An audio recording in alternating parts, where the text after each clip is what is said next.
Praise the lord dear brothers and sisters, welcome to our channel. ఈరోజు మనం procrastination గురించి మాట్లాడుకుందాం. What is procrastination?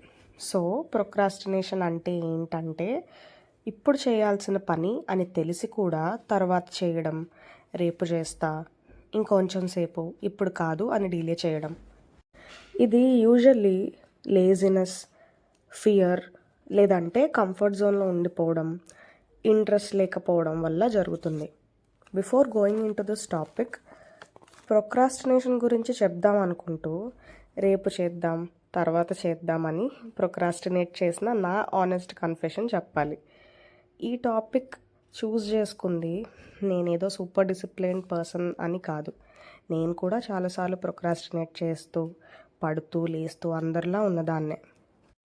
రేపు ప్రేయర్ చేస్తా, రేపు సీరియస్గా స్టడీ స్టార్ట్ చేస్తా, ఈ హ్యాబిట్ని నెక్స్ట్ మంత్ నుంచి చేంజ్ చేసుకుంటా, ఇలా రేపు రేపు అని చెప్పి టైం ఎలా వెళ్ళిపోయిందో కూడా నాకు తెలీదు. దీన్నే దేవుడిచ్చిన సమయాన్ని వాయిదా చేయడం అంటారు.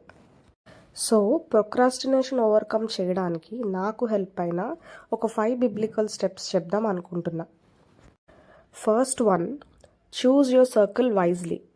మనకి బైబిల్ ఏం చెప్తుందంటే, సామెతల గ్రంథం 13th chapter 20th verseలో, జ్ఞానుల సహవాసం చేయువాడు జ్ఞానము గలవాడగును, మూర్ఖుల సహవాసం చేయువాడు చెడిపోవును అని ఉంది.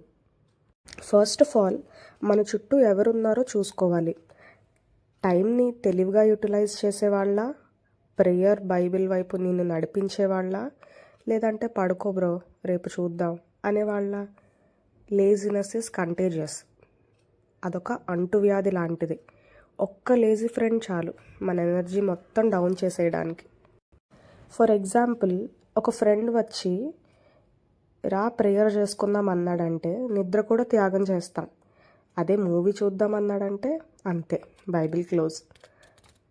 సో 1 కొరింథీయులు 15th chapter 33 verseలో ఏముందంటే, దుష్ట సాంగత్యం మంచి నడవడిని చెరుపును అని ఉంది. So let us watch our circle. ఎవరు మనల్ని దేవుడి దగ్గరికి చేరుస్తున్నారు అనేది తెలుసుకోవాలి.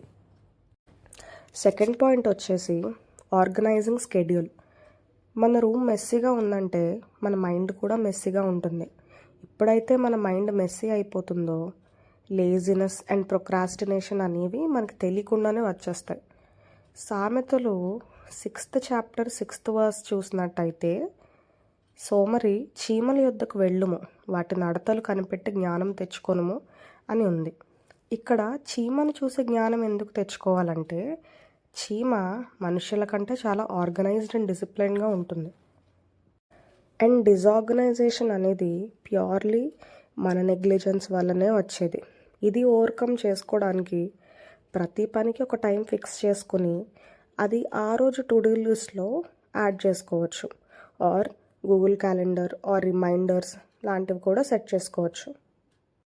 Now third one, we have to stop giving excuses.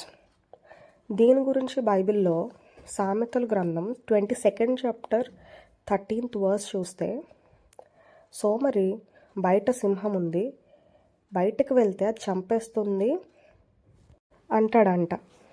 ఇదే excuse mind set.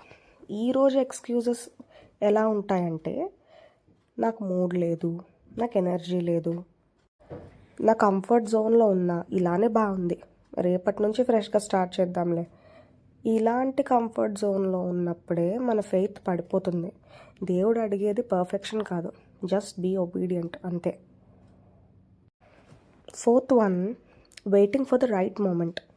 Right time వచ్చినప్పుడు స్టార్ట్ చేస్తాను, మోటివేషన్ వచ్చాక ప్రేయర్ చేస్తాను అని అనుకుంటూ ఉంటారు. దీని గురించి బైబిల్ ఏమంటుందంటే, ప్రసంగి గ్రంథం 11th chapter 4th verse చూస్తే, గాలిని చూసేవాడు విత్తడు, మేఘముల గురించి కనిపెట్టేవాడు కోయడు అని ఉంది. Which means there is no perfect timing. Perfect time అనేది ఎప్పటికీ రాదు. ఫర్ ఎగ్జాంపుల్, ఒక రైతు పరిస్థితులు బట్టి విత్తనాలు వేయడు. ఇక్కడ విత్తడం అంటే స్టార్ట్ చేయడం. సో మనం చేయాల్సిన పని మనం స్టార్ట్ చేస్తే దేవుడే రిజల్ట్ చూసుకుంటాడు. And coming to the 5th point, దేవుడిచ్చిన సమయాన్ని వృధా చేయొద్దు.